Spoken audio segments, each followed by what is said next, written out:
সুপ্রিয় দর্শক, আশা করি আপনারা ভালো আছেন। আজকের যে মূল বিষয় বা টপিকটি হচ্ছে সেটা হচ্ছে মল্লদ্বার চুলকানি।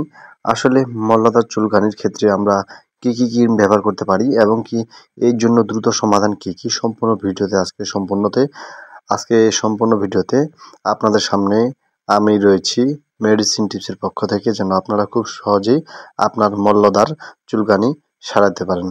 চলেন দেরি না করে ভিডিওটি মূল পর্বে শুরু করা যাক।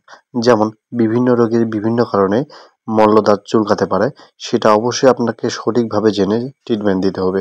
প্রথমত আপনাকে যে চিকিৎসাটি আপনাকে করতে হবে, অবশ্যই আমি আপনাদেরকে সাজেশন করব। প্রথমত আপনি আগে কৃমির ওষুধ খাবেন।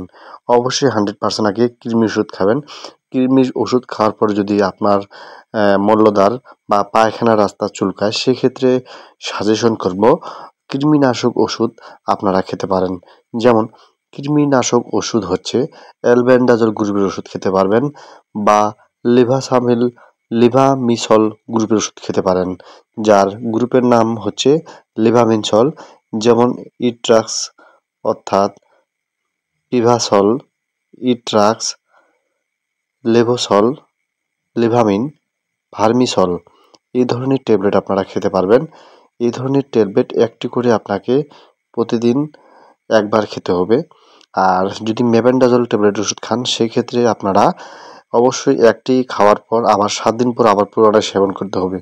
সেক্ষেত্রে যদি তারপর না কমে, সেক্ষেত্রে আপনাদেরকে আমি সাজেশন করব এফান ক্রিম, যার গ্রুপের নাম হচ্ছে ক্লোটিমাজল গ্রুপের একটি ওষুধ, যার প্রস্তুতকারক কোম্পানির নাম হচ্ছে স্কয়ার ফার্মাসিউটিক্যাল লিমিটেড।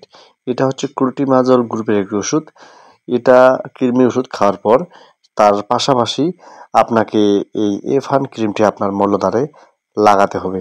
এই এফান ক্রিমটি আপনি যদি প্রতিদিন সন্ধ্যায় একবার করে আপনার পায়খানার দরজায় বা মলদ্বারের দরজায় ব্যবহার করে থাকেন, সেক্ষেত্রে আমি সাজেশন করব আপনার পায়খানা রাস্তা বা মলদ্বারে কখনো আর চুলকাবে না।